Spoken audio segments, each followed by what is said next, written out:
Ibrani pasal yang kelima, ayat yang ke-11 sampai ayat yang ke-14 merupakan ayat yang saya bahas selama 1 bulan ini. Tentang hal itu banyak yang harus kami katakan, tetapi yang sukar untuk dijelaskan karena kamu telah lamban dalam hal mendengar. Sebab sekalipun kamu ditinjau dari sudut waktu sudah seharusnya menjadi pengajar, kamu masih perlu lagi diajarkan asas-asas pokok dari pernyataan Allah. Dan kamu masih memerlukan susu, bukan makanan keras. Sebab barang siapa masih memerlukan susu, ia tidak memahami ajaran tentang kebenaran, sebab ia adalah anak kecil. Tapi makanan keras adalah untuk orang-orang dewasa yang mempunyai panca indera yang terlatih untuk membedakan yang baik daripada yang jahat. Sekali lagi dikatakan bahwa anak kecil tidak memahami ajaran tentang kebenaran. Tetapi ajaran tentang kebenaran bisa dipahami oleh orang dewasa. Orang dewasa bisa makan makanan keras karena mereka mempunyai panca indera yang terlatih. Kenapa terlatih panca inderanya? Karena sering dilatih sehingga dia menjadi terlatih. Terlatih untuk apa? Terlatih untuk membedakan yang baik daripada yang jahat. Nah, saya sudah sampaikan kepada saudara minggu lalu bahwa waktu manusia jatuh dalam dosa, salah satu hal yang ditawarkan oleh si jahat adalah kamu akan menjadi seperti Tuhan, tahu yang baik dan yang jahat. Dan sejak saat itu kita tahu yang baik dan tahu yang jahat. Tetapi kita tidak mempunyai kapasitas, kita tidak lahir dengan kapasitas untuk bisa membedakan yang baik daripada yang jahat. Dan dalam kehidupan sehari-hari, seringkali kita ketemukan bahwa yang jahat itu dibungkus dengan yang baik. Sehingga banyak orang tertipu, sehingga banyak orang ketemu barang-barang palsu, dan mereka rugi karena teman yang mereka sangka baik ternyata serigala berbulu domba. Hamba Tuhan yang mereka pikir baik ternyata serigala berbulu domba. Pacar yang kita pikir this is the love of my life, kemudian kita menikah dengan dia, dan setelah menikah jadi berubah total. Ada begitu banyak orang terkecoh, mereka tertipu karena mereka tidak melatih kemampuan tersebut untuk bisa membedakan yang baik daripada yang jahat. Dan firman Tuhan katakan orang dewasa adalah orang yang mempunyai panca indera yang terlatih untuk bisa membedakan yang baik daripada yang jahat. Sekali lagi, kenapa mereka terlatih? Karena mereka melatihnya sedemikian rupa. Karena mereka tahu lebih dahulu mana yang baik, mana yang benar, sehingga dengan mudah mereka bisa mendeteksi mana yang keliru atau mana yang salah. Dan selama bulan ini saya sudah membahas soal mata kepada saudara, dan minggu lalu saya bahas soal mulut atau mulut, lidah, dan kata-kata. Hari ini saya akan membahas soal pendengaran, dan khotbah ini saya beri judul The Art of Listening. Seni untuk mendengarkan, The Art of Listening. Ada seorang komposer kelahiran Rusia dan dianggap oleh banyak orang merupakan salah seorang komposer yang sangat berpengaruh di dunia musik di abad ke-20 ini, bernama Igor Stravinsky. Beliau mengatakan seperti ini, to listen is an effort. Untuk mendengarkan itu perlu satu usaha, perlu upaya. And just to hear is no merit. Untuk mendengarkan saja tidak bermanfaat. Ada beda antara listen and hearing di sini. Kalau boleh pakai bahasa Indonesia yang benar, saya pikir antara menyimak dengan mendengarkan. Dikatakan, a duck hears also. Bebek juga bisa dengar. Cuman bebek nggak bisa listen. Kata Igor Stravinsky. Nah, ironisnya adalah bahwa listening atau menyimak atau mendengarkan adalah keahlian berkomunikasi yang paling dibutuhkan. Keahlian yang paling dibutuhkan untuk berkomunikasi. Tetapi yang paling sedikit diajarkan. The irony is that listening is the most used communication skill and the least thought. Jadi ironis sekali, kalau mendengarkan atau menyimak, listening, sangat diperlukan untuk berkomunikasi dan yang paling banyak dipakai, tetapi paling jarang untuk diajarkan. Mendengarkan sangat penting dan juga tidak mudah. Saya sendiri sampai hari ini masih terus belajar untuk mendewasakan diri dalam hal mendengarkan. Tidak mudah karena dituntut kedewasaan dalam hal mendengar. Sebab mendengar sesungguhnya bukan tentang diri kita sendiri. Kalau sudah mendengarkan, saudara put interest atau menaruh interest pada orang lain. Mendengarkan sesungguhnya bukan tentang diri sendiri, namun tentang orang lain. Dan ini yang membuat susah karena dituntut kedewasaan untuk kita bisa mau put interest, menaruh interest kita kepada orang lain. Sebab pada dasarnya kita lebih senang orang taruh interest dalam kehidupan kita. Dan itulah anak kecil. Saya tidak pernah mengerti bahwa mendengarkan saja ada ilmunya. Sampai kira-kira lebih dari 3 tahun yang lalu, seseorang hamba Tuhan bernama Roy Anderson datang ke tengah-tengah kita dan berbicara kepada saya tentang satu program yang disebut dengan couple communication. Dan beliau berusaha untuk meyakinkan saya pentingnya listening atau mendengarkan dengan baik. Dan pentingnya untuk kita di tempat ini di JPCC, terutama buat para leader, buat para suami istri yang sudah menikah, yang punya posisi di leadership, koordinator atau di cell group leader dan lain sebagainya. Pentingnya mereka untuk mengenali atau menguasai couple communication skill ini, dia bilang. Dan saya tanya, mengapa? Siapa yang buat program ini? Dibuat oleh seorang profesor bernama Sherrod Miller. Beliau mulai melakukan penyelidikan tentang ini atau mengembangkan program ini karena beberapa dekade yang lalu, sekitar 2-3 dekade yang lalu, di Amerika banyak sekali dokter yang dituntut oleh pasiennya. Kenapa mereka dituntut oleh pasiennya? Bukan karena dokter tersebut kurang pandai, cuman karena dokter tersebut salah kasih obat, salah mendiagnosa si pasien. Dan waktu diselidiki, ternyata kemampuan dokter tersebut mendengarkan yang sangat rendah. Sehingga mereka salah kasih obat atau salah mendiagnosa penyakit daripada pasiennya. Dan berangkat dari situ, Sherrod Miller kemudian mengembangkan satu program yang di Amerika sekarang menjadi program yang sangat diminati oleh begitu banyak kalangan, termasuk kalangan dokter dan kalangan bisnis. Bagaimana kemudian bisa berkomunikasi dengan baik. Dan melalui Roy Anderson, beberapa orang leader, pasangan-pasangan suami istri di tempat di sini, termasuk saya, kita mengikuti program tersebut dan sungguh-sungguh kepala saya atau pemikiran kami dibukakan sedemikian rupa betapa pentingnya mendengarkan. Karena ternyata kita semua perlu belajar untuk mendengarkan dengan baik. Dan diperlukan dan waktu kami ikut program itu bukan saja kami duduk dan mencatat, tetapi kami harus meragakan sesungguhnya bagaimana menjadi pendengar yang baik dan lain sebagainya. Dan sejak saat itu saya sungguh-sungguh belajar untuk menjadi seorang pendengar yang baik. Dan selama beberapa tahun belakangan ini Roy Anderson datang ke tempat kita dan mengajar, dan bulan depan dia akan datang lagi dan mengajar. Terus grup lain lagi yang belum pernah menerima pengajaran demikian. Sesuatu yang sangat bermanfaat dan sangat mendewasakan buat kita semua. Nah, buktinya bahwa mendengarkan itu sulit adalah bahwa saudara semua di tempat ini mendengarkan pengajaran yang sama minggu demi minggu. Tetapi kemampuan saudara untuk mendengarkan yang menyebabkan ada yang berhasil dalam hidupnya, ada yang berkembang dan berbuah, dan ada yang tidak berhasil dalam hidupnya.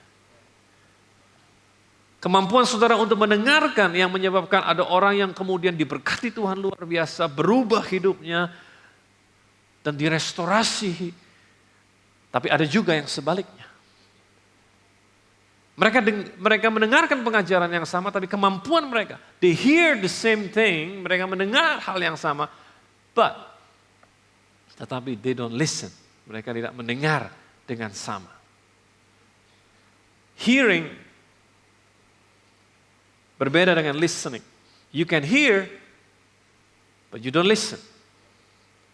Hearing artinya telinga Anda menerima atau menyerap gelombang suara. Sedangkan listening, hearing artinya telinga Anda menerima atau menyerap gelombang suara. Sedangkan listening memerlukan juga interpretasi, memerlukan evaluasi, memerlukan pengertian, memerlukan ingatan, dan respon. Beda besar antara hearing dengan listening. Antara mendengar dan menyimak. Dalam hubungan suami istri seringkali, terutama istri komplain bahwa suaminya nggak mau dengerin dia. Sangat sering kali terjadi komplain dari istri terhadap suami bahwa suaminya tidak mau mendengarkan. Ada joke. Seorang istri berkata, when you tell a man something, it goes in one ear and comes out of the other. Kalau kamu kasih tahu seorang laki-laki sesuatu maka masuk kuping kiri, keluar kuping kanan, begitu katanya. Suaminya nggak mau kalah, kasih tahu. Balas lagi dia katakan, when you tell a woman something, it goes in both ears and comes out of her mouth. Kalau kamu kasih tahu istri sesuatu, masuk dari dua telinga dia dan keluar kemudian dari mulutnya. Ada yang bisa bilang amin? Dalam hubungan suami istri sering terjadi komplain. Dalam hubungan orang tua dan anak. Lucu sekali pada saat anak masih kecil, anak sering kali komplain. Coba dengarkan anak-anak saudara. Mereka sering kali komplain bahwa orang tua mereka nggak mau mendengarkan. Dan anak kecil bisa ngomong seperti itu, komplain sama orang lain, bilang orang tua, mommy just won't listen, daddy just won't listen. Mereka nggak mau mendengarkan. Tetapi lucu pada saat mereka besar, orang tua yang komplain. Anak gua nggak mau dengerin gua.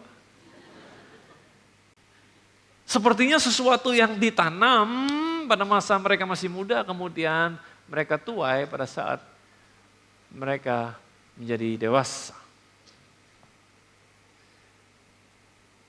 Sekali lagi, sering terjadi salah paham dalam komunikasi karena kita tidak pandai dalam hal mendengar.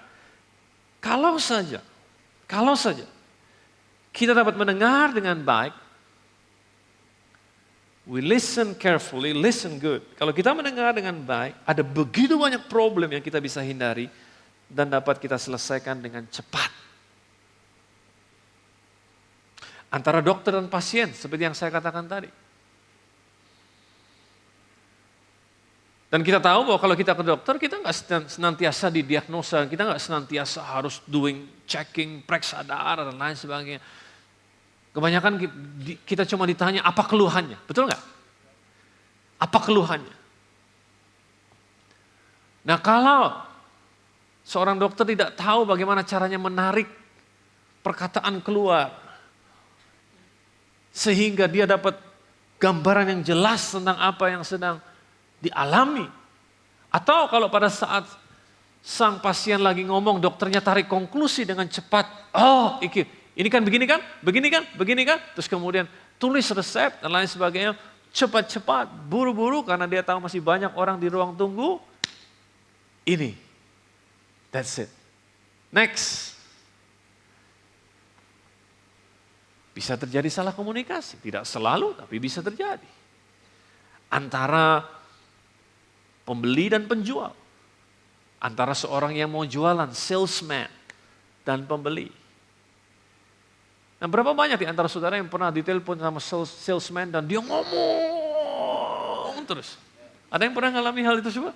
Dia ngomong terus, dia nggak punya interest sama sekali dalam apa yang kita mau, apa yang kita perlu. Dia cuma ngomong apa yang dia mau. Padahal yang punya duit kita. Kalau ada di antara saudara yang jadi salesman seperti itu, saya mau beritahu pelajaran hari ini sangat bermanfaat buat saudara. Ya, listen well. Coba lihat apa yang menjadi keperluan atau kemauan atau keinginan daripada si pemegang uang atau yang punya uang. Antara pengacara dengan kliennya. Antara pemerintah dengan rakyatnya. Sering terjadi salah komunikasi sehingga problem timbul karena mereka tidak tahu bagaimana cara mendengar dengan baik. Zig Ziglar, seorang motivational speaker, seorang penulis buku yang sangat terkenal mengatakan seperti ini, when you talk, you say something you already know. And when you listen, you find out what someone else knows. Kalau kamu berbicara, kamu mengatakan sesuatu yang kamu sudah tahu. Sedangkan kalau kamu mendengar, kamu akan menemukan apa yang orang lain tahu. Sehingga mendengarkan sama dengan belajar sebetulnya. Karena engkau menemukan apa yang orang lain tahu. Atau bisa saya tambahkan di sini, when you listen, you not only find out what someone else knows, but what someone else need and wants. Apa yang orang lain inginkan, apa yang orang lain perlukan. Mendengar lebih penting daripada berbicara, itu sebabnya saya katakan minggu lalu kita diberi 2 telinga oleh Tuhan dan 1 mulut. Mendengar lebih penting daripada berbicara, dan akses untuk mendengar lebih mudah atau lebih terbuka dibandingkan dengan melihat. Itu sebabnya kita bisa mendengarkan orang entah melalui radio, entah melalui CD, entah melalui DVD, melalui kaset, entah melalui MP3, kita bisa mendengarkan suara orang, mendengarkan pengajaran orang, mendengarkan nyanyian orang, tanpa pernah melihat orangnya sama sekali. Karena akses untuk mendengar jauh lebih terbuka, jauh lebih lebar. Demikian juga dengan Tuhan. Kita tidak bisa melihat Tuhan, tapi kita bisa mendengar suaranya. Akses untuk mendengar lebih terbuka. Oh ya, kita bisa dengar suara Tuhan? Pasti bisa. Apalagi firman Tuhan katakan dalam Ibrani pasal yang ketiga, ayatnya yang ke-7 dikatakan seperti ini. Sebab itu, seperti yang dikatakan Roh Kudus, pada hari ini jika kamu mendengar suaranya, pada hari ini jikalau kamu mendengar suaranya, jadi kamu bisa mendengar suara Tuhan. Dalam Wahyu pasal yang kedua ayat yang ke-7, saya hanya ingin membuktikan aja ayat-ayat ini kepada saudara bahwa firman Tuhan berkata demikian, dia nggak akan katakan kalau kita nggak bisa lakukan. Oke? Wahyu pasal yang kedua ayat yang ke-7, siapa bertelinga hendaklah ia mendengar apa yang dikatakan Roh kepada jemaat-jemaat. Berarti Roh Kudus bisa berbicara dan kita bisa mendengarkan suaranya. Nah sedikit note saja, kasih note di samping catatan saudara. Kita mendengar jauh lebih baik pada saat kita tenang. Kita mendengar jauh lebih baik pada saat suasana hening, suasana sepi daripada suasana ramai. Di akhir kebaktian seringkali teman-teman masih main musik dan pada beberapa orang maju ke depan coba ngomong, berkomunikasi dan kita perlu teriak supaya kita bisa dengar meskipun dekat. Kita perlu teriak supaya kita bisa dengar apa yang orang lain ngomong. Kadang-kadang pun teriak masih gak kedengeran karena suara musik jauh lebih besar. Sehingga apa yang kita lakukan, kita kasih kuping kita ke mulut dia. Dan apa yang terjadi, kuping kita dibaptisnya. Sampai kita bisa mendengarkan apa yang dia katakan. Tetapi kalau semuanya sepi, maka a whisper, sebuah bisikan saja dapat kita bisa kenali dengan baik. Kita nggak usah teriak untuk bisa mengatakan sesuatu. Itu sebabnya kenapa buat saya mendengarkan suara Tuhan, buat saya lebih baik. Bukan berarti kita nggak bisa mendengarkan suara Tuhan di tengah keramaian, tetapi di saat-saat sepi, sunyi, di saat-saat kita rileks, kita tenang, dan biasanya itu di waktu malam hari, dengan cepat kita bisa terima sesuatu yang datangnya dari Tuhan. Karena apa? Karena kita calm, karena kita tenang, karena kita suasana sepi dan kita bisa mendengar dengan lebih tajam. Apa untungnya mendengarkan? Catat baik-baik. Mendengarkan merupakan tanda atau bentuk dari kasih. Mendengarkan merupakan tanda atau bentuk dari kasih. Mendengarkan tanpa menghakimi. Oke? Mendengarkan tanpa menghakimi, tanpa menuduh, tanpa mencoba untuk memberikan pendapat. Cuma dengerin tok. Susah itu saudara. Coba nanti dipraktekkan habis ini. Dengerin tok tanpa saudara nyeplos, tanpa saudara menghakimi atau tanpa saudara menawarkan solusi, tanpa saudara menuduh, tanpa saudara mencoba untuk memberikan pendapat saudara. Cuma dengerin saja. Stop. Kalau saudara mampu mendengarkan demikian, saudara menciptakan rasa aman kepada seseorang untuk mengungkapkan perasaannya. Entah itu takut, entah itu kecewa, entah itu senang.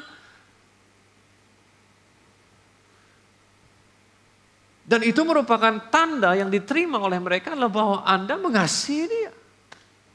Bayangkan kalau seseorang baru berbicara mengenai ketakutannya, kemudian saudara bilang, belum dia selesai, saudara bilang, gitu aja takut, kecil loh.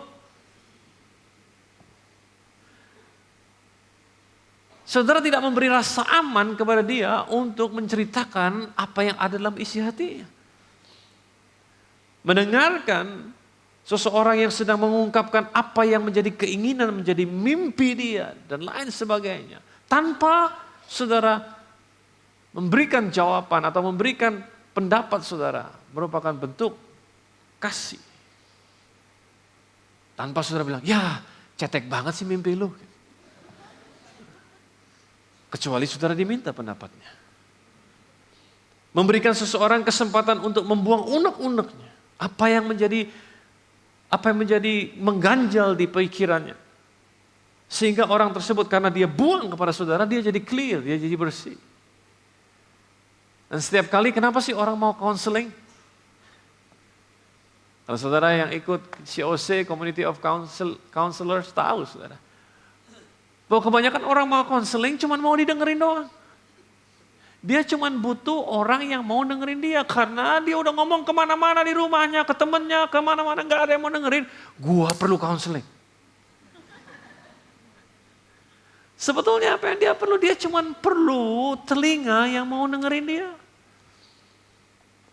Dan kalau si counselor sibuk memberikan pendapatnya tanpa diminta, sebelum dia mengeluarkan unek-uneknya, saya yakin dia perlu another counselor. Ya. Jadi sering kali dalam counseling, apa yang saya kerjakan? Cuma dengerin aja. Hah? Wah. Wow, kok bisa begitu ya? Wah. Terus tiba-tiba, udah, ada lagi yang mau diomongin? Enggak, waduh saya rasa plong loh Pak Pendeta. Saya rasa plong banget sekarang. Thank you banget. Saya belum ngasih apa-apa. Saya belum ngasih pendapat saya belum ngasih jawaban saya. Dia udah plong dulu. Oh ya, udah plong. Ya udah. Bukain pintu. Off you go. Bye. Kadang-kadang kita cuma jadi tempat buang sampah aja. Nah kalau saudara buangnya sama pengacara, saudara mesti bayar. Saudara buangnya sama dokter atau sama yang lain, saudara mesti bayar. Paling enak yang gratis buang sama siapa? Saudara yang jawab loh, bukan saya. Nggak usah bayar. Nah sekarang pinter-pinternya hamba Tuhan tersebut untuk tidak simpan di dalam. Untuk delete. Dan kalau itu private things, jangan sampai dilemparkan kepada orang yang tidak ada urusannya. Dan itu merupakan tanda kasih. Seringkali kita dipuji orang for just doing nothing. Cuma dengerin doang. Wih, hamba Tuhan top. Apa topnya? Gua gak habis konseling sama dia, plong gua sebetulnya.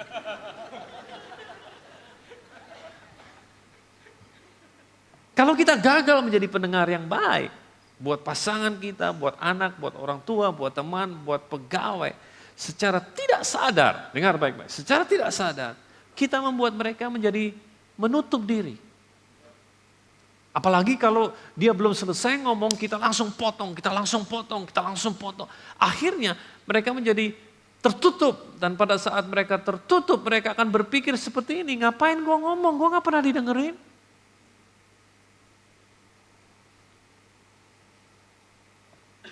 Dan kalau yang di dalam itu merupakan sampah, di ruangan yang tertutup,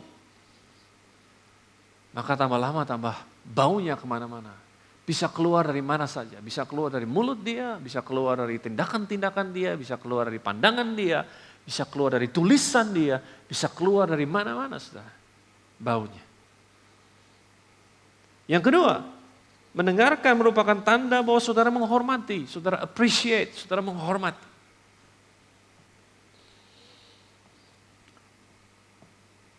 Istri, belajar dengarkan suamimu, itu adalah tanda hormat, demikian juga sebaliknya. Saudara tidak perlu setuju dengan apa yang orang itu tersebut omongin, tapi dengan mendengarkan, saudara menunjukkan bahwa saudara menghormati dia.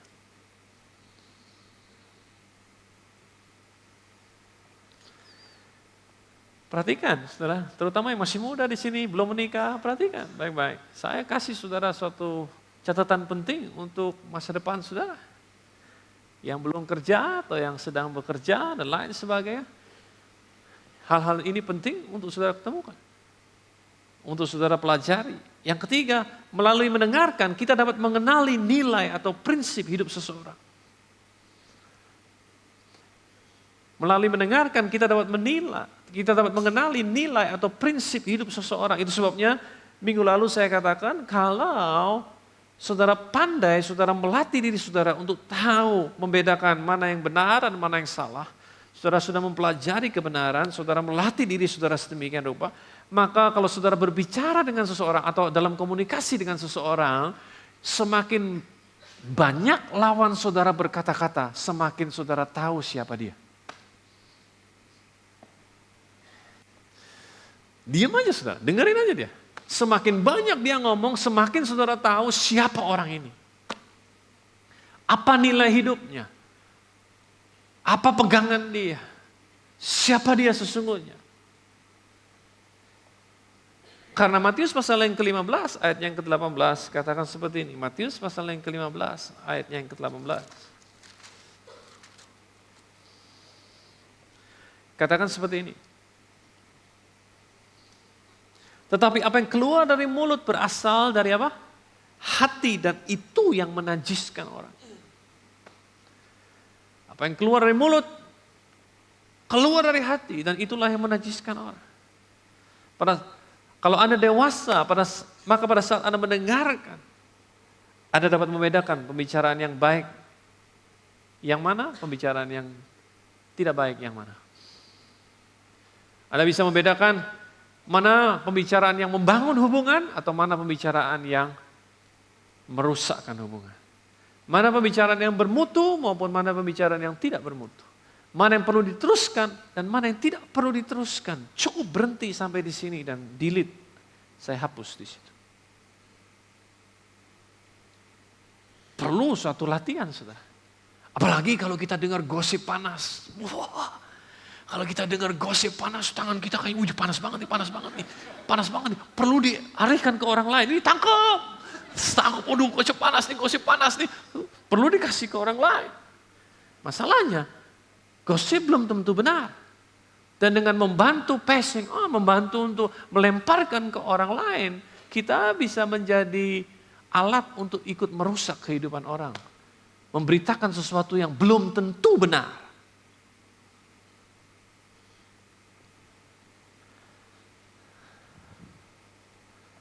Ada hal-hal yang saya timbang. Kalau saya dengar sesuatu yang kemudian saya pikir, cukup berhenti di saya.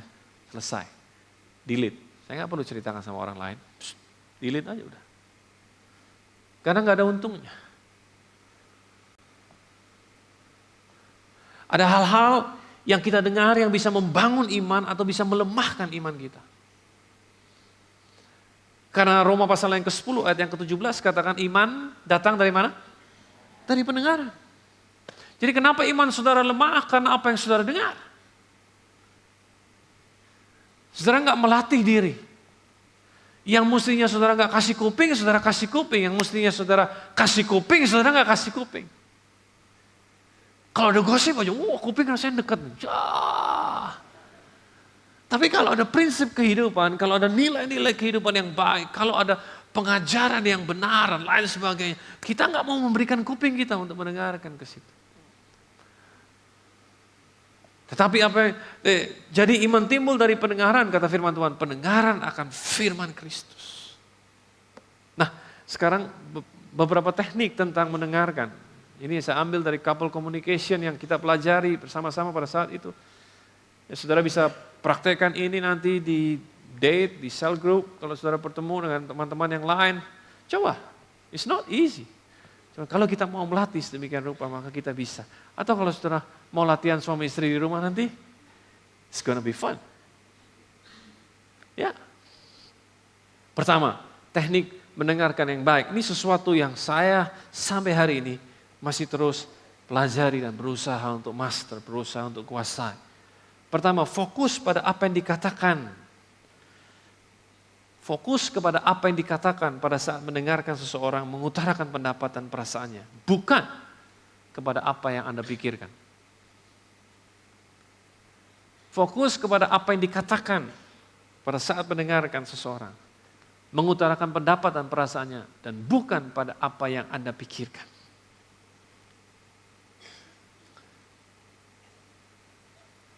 Dalam mendengarkan orang berkhotbah, seringkali kita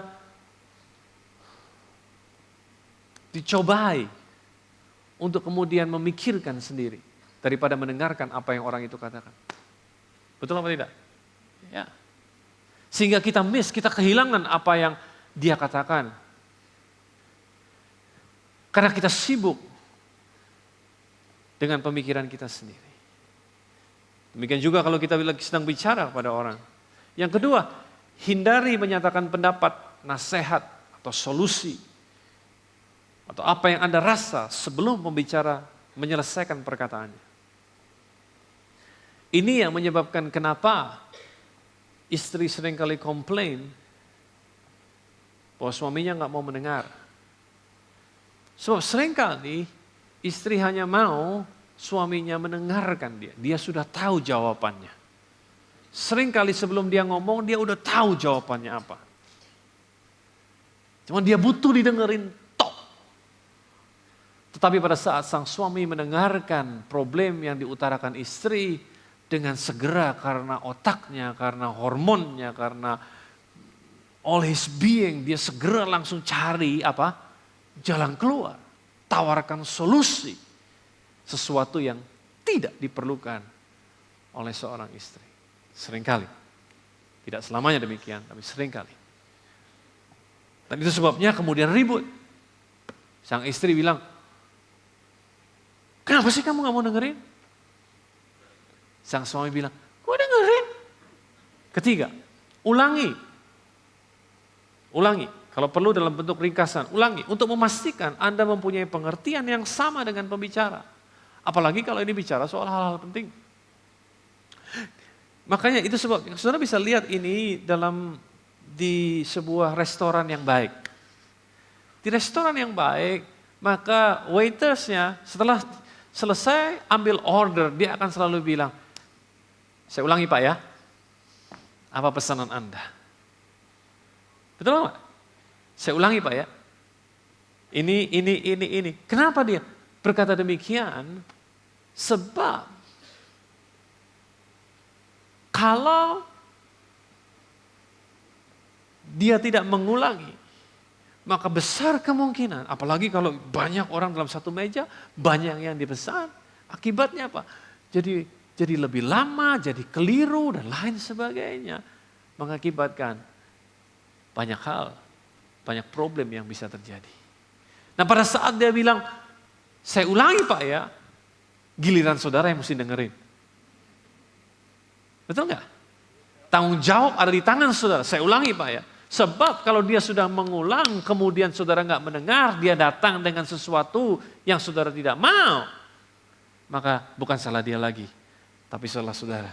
Karena dia sudah mengulang, dan dia punya buktinya, dan saudara nggak mendengarkannya. Yang keempat, perhatikan gaya tubuh pada saat seseorang berbicara. Engage. Kalau saudara berhadapan-hadapan, nggak ada salahnya dengan kontak mata. Perhatikan, jangan mata saudara kemana-mana. Engage. Nah itu kalau saudara hadap-hadapan. Tanda bahwa saudara mengikuti dia. Tanda bahwa saudara respect. Tanda bahwa saudara mengasihi dia. Nah kalau saudara nggak berhadapan-hadapan, samping-sampingan seperti ini, saudara nggak perlu sampai lihat matanya karena disuruh. No, saudara cuma cukup buktikan bahwa saudara mendengarkan dia, engage, saudara ngerti. Bagaimana caranya? Ya dengan tadi, ngangguk-ngangguk ya. Kalau berhadapan-hadapan, kalau bersamping-sampingan, bersebelahan seperti ini, saudara keluarkan suara bilang, oh ya? Atau kalau saudara perlu, saudara ulangi perkataan dia. Masa sih dia kayak gitu? Oh ya? Oh, maka saudara, orang akan senang bicara dengan saudara. Dan kalau saudara belum menikah, saudara masih pacaran, terus saudara dibawa sama pacar, saudara bertemu dengan orang tuanya. If you master this thing, saudara kuasai ini, big time. Betul. Saya kasih tahu saudara, demikian juga dalam hal cari kerjaan, berhadapan dengan orang bos, berhadapan dengan saudara orang akan senang bicara dengan saudara sebab saudara menghormati dia. Ada sesuatu yang saudara sampaikan kepada dia bahwa saudara menghormati, saudara mencintai dia. Bayangkan saudara, kalau saudara ketemu dengan orang tua daripada pacar, saudara diajak ngomong, saudara perhatikan dia betul-betul. Mata saudara nggak keleleran kemana-mana, lihat dia punya apa ya, TV-nya bagus juga nih. Wah, calon mantu gua kaya juga nih kemana-mana. That's it. Saudara pulang, mungkin nggak akan pernah ketemu dengan dia lagi. Tapi kalau saudara perhatikan dia, engage betul-betul. Setiap kali dia ngomong, saudara ikutin dia. Oh, wah gitu ya om. Wah luar biasa om. Oh ya om, wah. Oh memang hebat.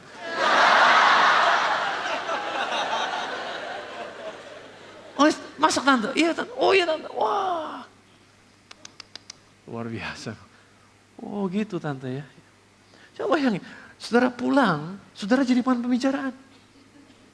Wah temanmu tadi luar biasa. I feel the love, the respect. Sebab apa? Sebab saudara saya beritahu. If you can win the heart, you win the man. Kalau saudara bisa menangkan hatinya, saudara menangkan orang. Lucu sekali banyak di antara kita pengen menangkan orangnya, tapi kita nggak tahu caranya untuk sampai kepada hatinya. Dan saya barusan kasih tahu pada saudara bagaimana caranya untuk sampai kepada hati seseorang. Demikian juga dengan bos saudara. Saudara diajak omong sama bos saudara. Be ready, master this thing. Jangan main nyeplos tanpa diminta, apalagi dia bos. Tunjukkan, meskipun saudara gak setuju dengan apa yang dia katakan. Tunjukkan bahwa saudara mendengarkan dia baik-baik. Ulangi, oh jadi maksud Bapak, supaya saudara tahu apa yang dia katakan benar. Dan kalau dia bilang, bagaimana pendapatmu? Sampaikan pendapat saudara. Tapi saudara gak main potong demikian saja. Yang kelima, cobalah untuk mengerti si pembicara. Bukan untuk mencoba menarik konklusi sendiri tentang siapa dia atau siapa dia seharusnya. Cobalah mengerti tentang si pembicara. Bukan mencoba untuk menarik konklusi sendiri tentang siapa dia atau siapa dia seharusnya. Nah inilah teknik-teknik sederhana dalam hal mendengarkan. Tapi kalau sudah praktekkan sama sekali nggak mudah. Apalagi sekarang dengan handphone, dengan BlackBerry dan lain sebagainya. Saat orang telepon kita main, handphone kita sambil SMS. Terus aja, gue dengerin kok, gue dengerin. Well kalau itu teman, it's okay. Tapi kalau itu calon mertua, it's not okay. It's not okay. Kalau itu sama istri yang sedang mau mengucapkan sesuatu yang penting, it is not okay at all. Kalau sama anak-anak, si anak-anak yang masih kecil kita pikir bahwa anak-anak, ya udah ngomong aja. Saya berkali-kali mengingatkan diri saya sendiri atau diingatkan entah oleh istri saya atau oleh suara yang berkata-kata dalam hidup saya. Just listen to your children. Saya berhenti sebentar, saya bilang, oke, sorry. Ya. Kadang-kadang saya perlu merendah sedemikian rupa sampai bisa mengerti apa yang dia katakan. Sebab saya nggak mau menuai sesuatu yang nantinya saya nggak mau menabur sesuatu yang nantinya saya harus tuai pada saat mereka menjadi dewasa.